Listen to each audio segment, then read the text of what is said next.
I'm thankful to the organizers for giving me this opportunity to interact with everyone. Before starting, I would say it is just like keeping a lamp in front of a sun when I'm speaking in front of the role model for all of us, like environmentalist Dr. Sinchewal. So I am very overwhelmed by listening to such a great personality, and certainly true, sir. It is like we need to come forward to safeguard for the safeguard of our environment, and we are doing a bit of whatever we can contribute, and we assure you that certainly if we take the pledge to do so, we certainly will reach the goals or the targets someday. So now, with permission, shall I begin with my presentation? Sure, ma'am.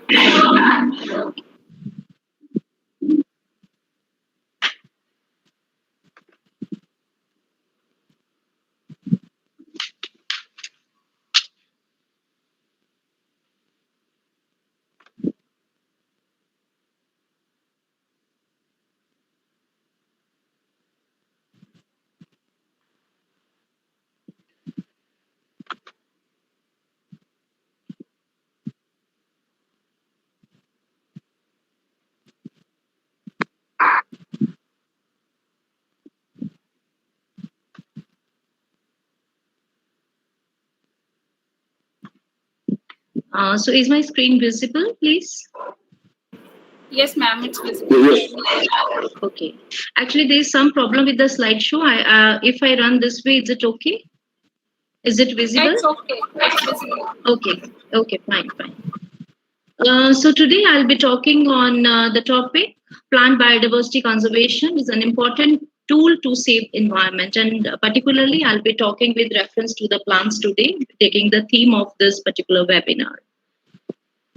So to begin with, what is environment? So that everything which surrounds us, normally we call it as an environment. It includes atmosphere, hydrosphere, lithosphere, biosphere. And then what is the green environment? What is the clean environment? So specifically, if we talk in the terms of the conservation normally, so the green is what is called as the clean environment. That means more and more trees are around us. That certainly shows that our environment is safe to survive. However, in the past decades, it has been witnessed the environment has been degraded because of multiple anthropogenic activities, including industrialization, urbanization, increase in the food production, where the forest lands have been converted to the agricultural lands, then commercialization. We are pacing towards the economic growth, wherein again the land has been utilized for where it has been exposed to what multiple types of the chemicals, and then also the rising in living standards, wherein we are not caring of the environmental resources and are creating the crunch of all these. So no doubt the rapid progress certainly has brought immense economic and social benefits, but at the same time it has attenuated the environmental, social as well as health problems. So in short, we can say the air, water and food, we have contaminated them with multiple toxins. So if we talk of pollution, pollution is an introduction of harmful substances to the environment, which results in deleterious effects on human health, living resources, as well as ecosystem as a whole. And this environmental pollution is because of multiple contaminants. So contaminants such as harmful gases, noxes, oxes, particulate matter, heavy metals, fertilizers, pesticides. So they all have spread in the environment to the very dangerous levels. And our surface as well as the groundwater resources, including rivers, ponds, wells, oceans, are dangerously being contaminated with various types of pollutants, which include the industrial effluents as well as the urban sewage disposals. So the soil is contaminated with excessive use of fertilizers, pesticides, fungicides, etc., which also have deteriorated the soil quality and fertility, and also is posing harmful threats on human health when the such crops are being consumed, which are grown on the polluted lands. Then food crops on polluted lands, they are being polluted also because of usage of the polluted water for irrigation. So, in a multiple ways, by disposing the waste into the environment, by releasing harmful gases into the environment,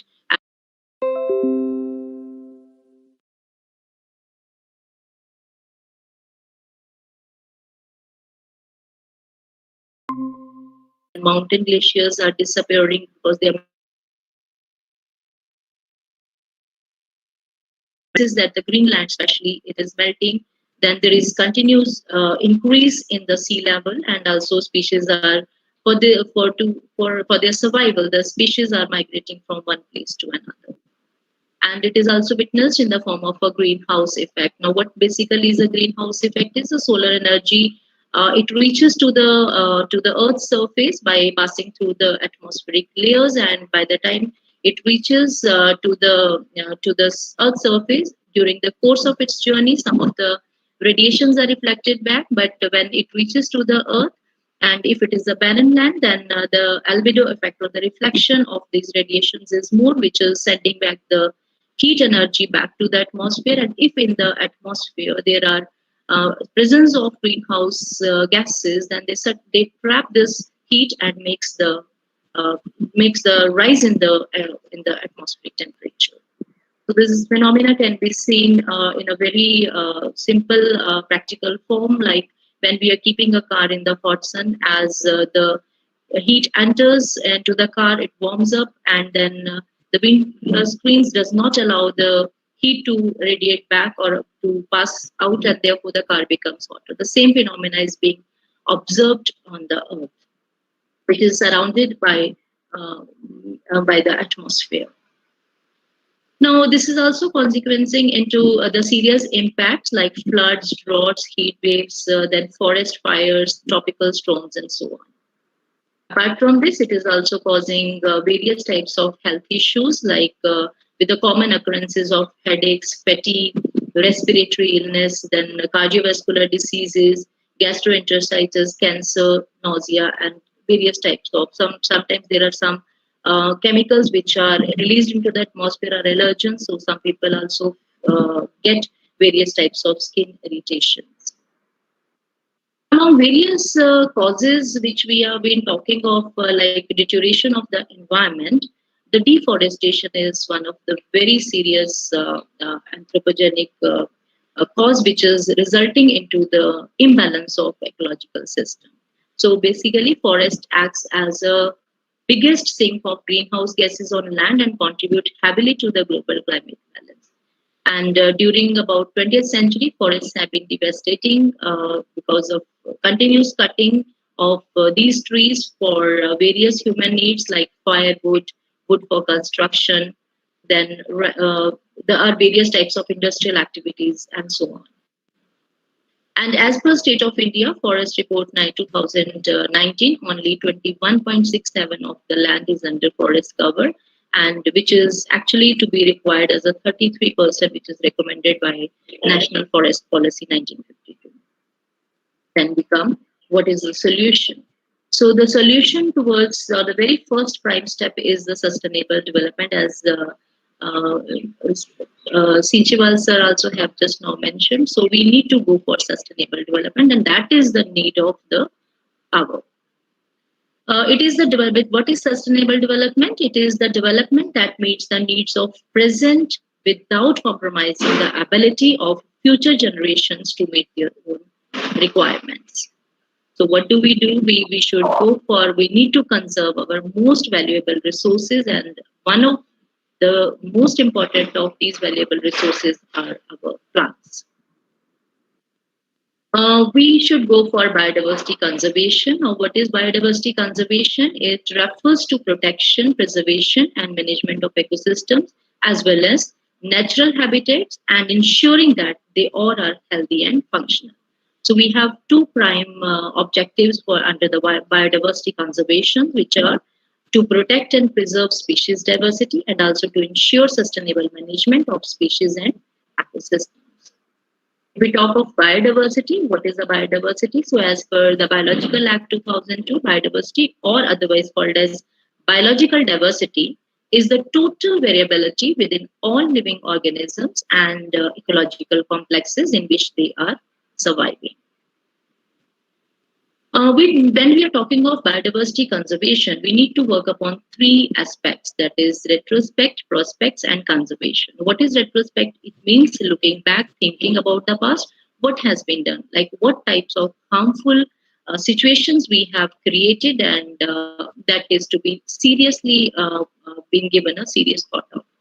Then prospects, it means looking forward and thinking about the future. Now, whatever has happened has happened. Now, what we can do, how we can serve our environment. What are our expectations from ourselves, and what are our expectations from the general public or for the others who are not only human beings, for all types of the living beings who are surviving. And the last but not least, the conservation, which means the preservation. What type of methodology is to be adopted? How we can go for preserving? Whether we can go for in situ type of a conservation, ex situ type of a conservation, that depends upon like which type of the organism is to be given, which type of a protection. Two very important terms before I proceed further. They are ecology and environment, and these terms go together. So ecology, which actually is the relationship of the all biotic and abiotic components, and environment. Already I said it is the surroundings in which any organism is surviving. So when we are talking of biodiversity, it's so huge that it's very difficult to put it on, say, on a few presentations. Like there are the flora as well as fauna is so huge that it certainly needed some sort of classification that we can read in detail about each and every type of organism. So it was Whittaker in 1969 who has classified the whole of the biodiversity into 5 kingdom system of classification, which included Monera, which in which we talk of the Archaebacteria, Eubacteria, Cyanobacteria, Acetinomycetes, and so on.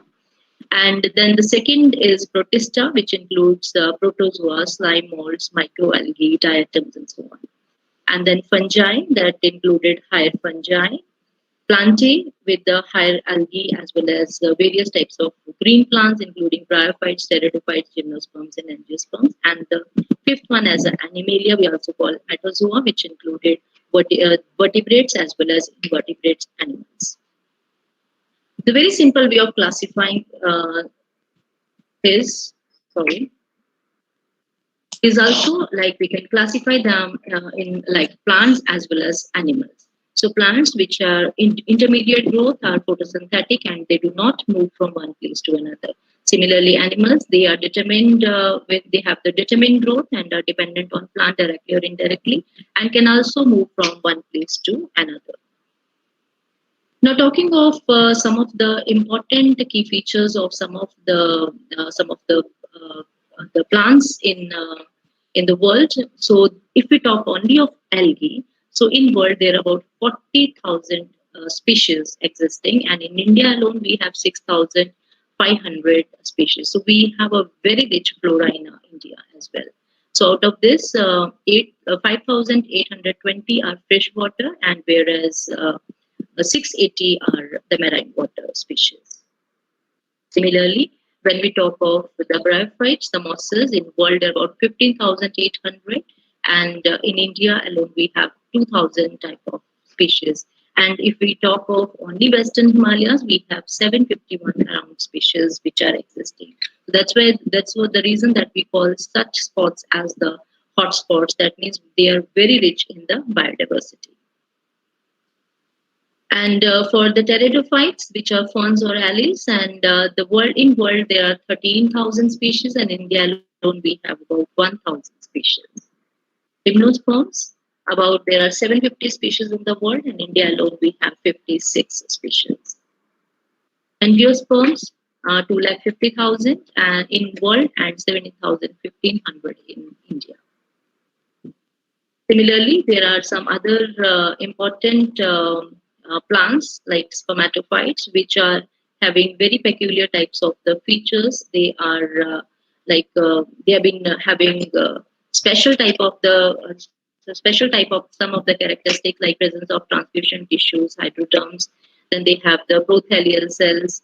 Then they have companion cells, pollen kits. They have very peculiar form of fertilization, which is called double fertilization, and also the formation of the triploid endosperms. This I put for the students, like they can have a quick glance of these types of the plants with their key features.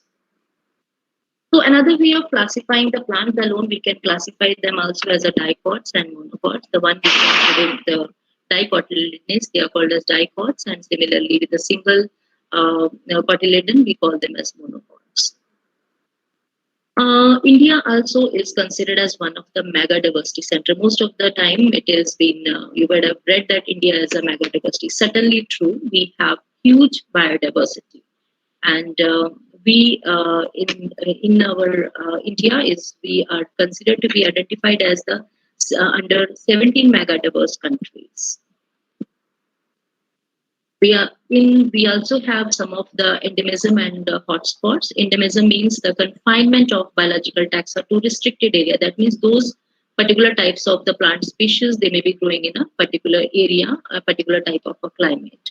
And similarly, where we have rich plant species which are on verge of extinction, or which are also some of the threatened species. So we have those areas which are also considered as a hotspot. So 34 hotspots are there in the whole of the world. And Himalayas and Western Ghats, they are one of the two. They are considered to be as two of the hotspots in India. We have certain plants, like one of the example as Caparis spinosa, which is also called as the Capar plant, which is endemic to Western Himalayas only and is not found other places in other places. Now, when we're talking of conservation, why we should go for conservation? What is the reason behind it? And if at all we are doing conservation, where and how it is to be conserved. So the prime importance is what is to be conserved is we need to conserve the plants. So how we can do it? Then here comes the role of a taxonomist. So the person who is well versed with the identification of the plants, who can have the great knowledge about plants, can be certainly very helpful in this case. And once we know the key characteristics of the plants, then we can go certainly for its conservation. So these are some of the plant species which have been identified, and which are only belonging to the Himachal Pradesh HP, and they have been given under the special conservation programs. So examples of the academically important and the peculiar plant species I thought is should be discussed here.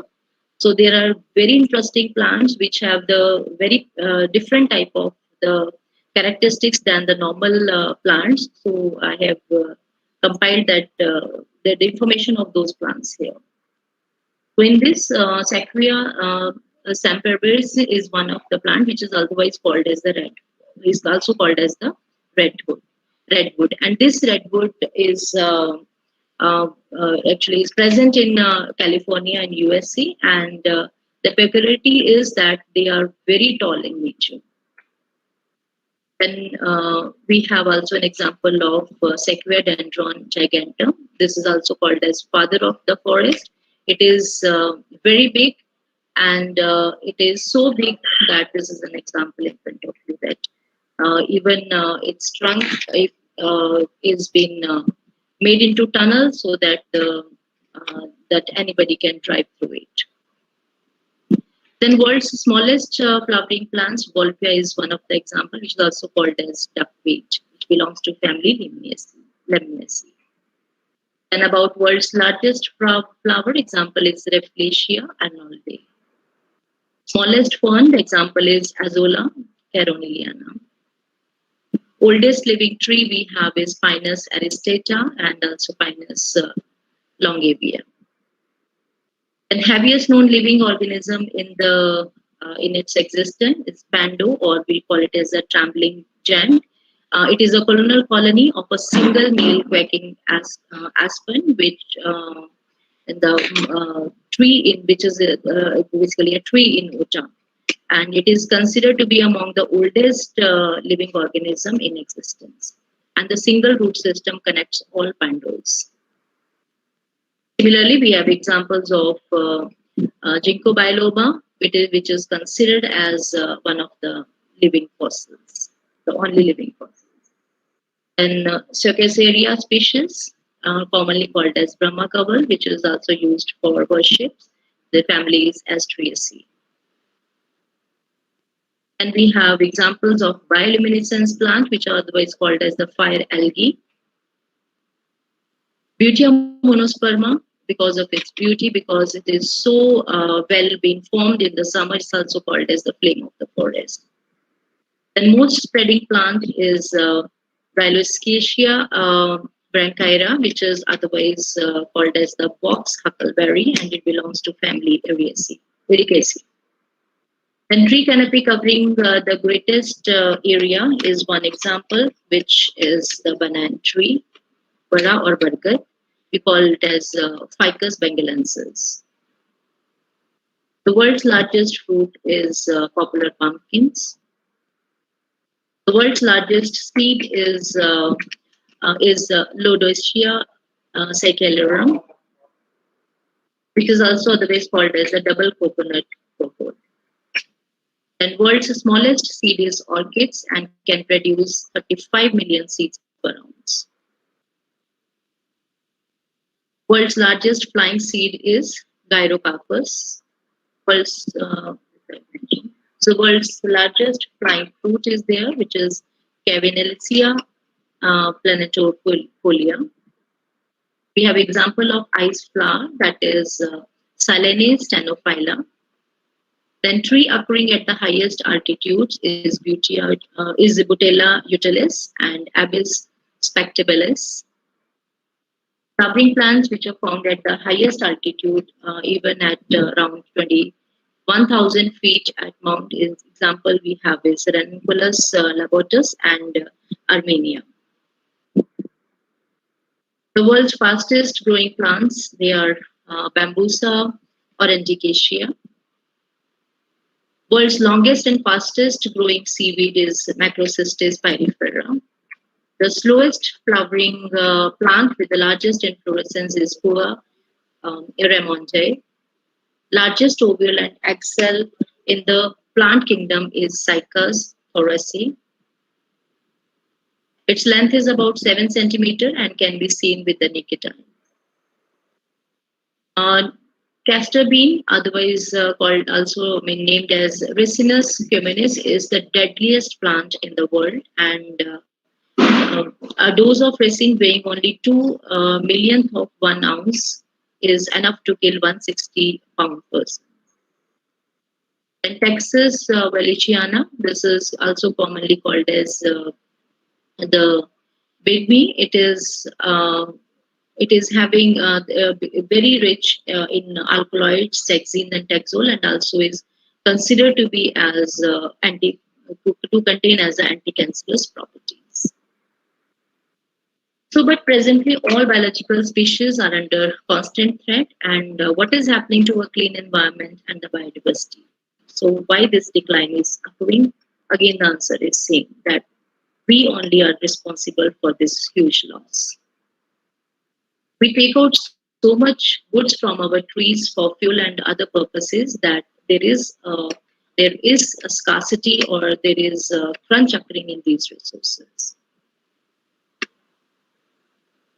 About 15 to 20% of 17,500 flowering plants of India are endangered, and about 360 species, as per 2006 IUCN list by the World Conservation, are also under threat. We have multiple uses of these plants, which are direct, indirect. We are using them for food, shelter, clothing, drugs, medicines, plants and animal products for daily needs, aesthetic, and the plants have aesthetic as well as cultural benefits, ethical values. But here we are turning out to be selfish and not thinking of that the plants are also the home places of various other types of the living beings which are surviving in nature, and we are just using them for our own purpose. Can we afford to lose any plant that exists on a planet? So answer certainly is no. So we need to go for certainly for the conservation. Now, where the biodiversity is to be conserved and how it is to be conserved, the answer lies here. So we can go for ex situ conservation. That is, if the natural habitat is under threat, then the threatened taxa should be introduced in appropriate habitats similar to the natural ones like zoos, botanical gardens, or one vihars, and so on. Or we can go for in situ conservation if we know the flora and fauna of a particular place, locality of or an area, then the best possible way with the minimum input is by the in situ conservation, where the plants and animal species are conserved in protected area like national parks, wildlife sanctuaries, sacred groves, and so on. The protected and conservation areas. So we have biosphere reserve, wildlife sanctuaries, national parks. We also have reserves. The example is like Tiger Reserve, which was introduced after the Project Tiger, which came into implementation on April 1st, 1973.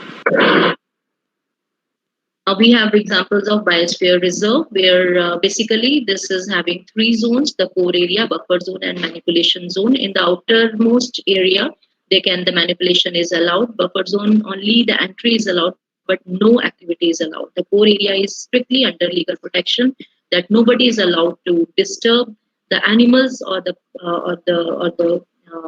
plants which are in that particular core area. So India, with 29 states, 7 union territories, we have various protected areas. National parks are about 89, sanctuaries about 486, tiger reserves around 28, biospheres, the reserves are about 12.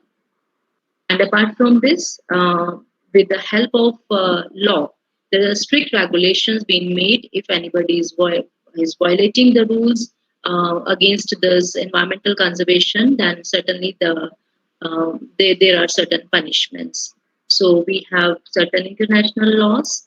Then we also have national laws, like for example, Air Prevention and Control of Pollution Act, Biological Diversity Act, Environmental Protection Act, National Environmental Tribunal Act, Non-Biodegradable Garbage Act, then Preservation of Trees Act, and Water Preservation and Control of Pollution, as well as CESS Act. Wildlife Protection Act is there. Forest Reduce Regulation of Trade Act, which came into implementation in 1982, is there. Then HP Non-Biodegradable Garbage Control Act has been implemented in 1995. Punjab Wildlife Birds and Wild Animals Act 1933 and 49. We are giving making the people to understand, like as a whole, by using the symbols of the nature, like animals as well as trees, so that the harmony exists and we respect these organisms and their survival in nature, in environment. So even our fundamental rights as well as fundamental duties, they talk of conservation of environment.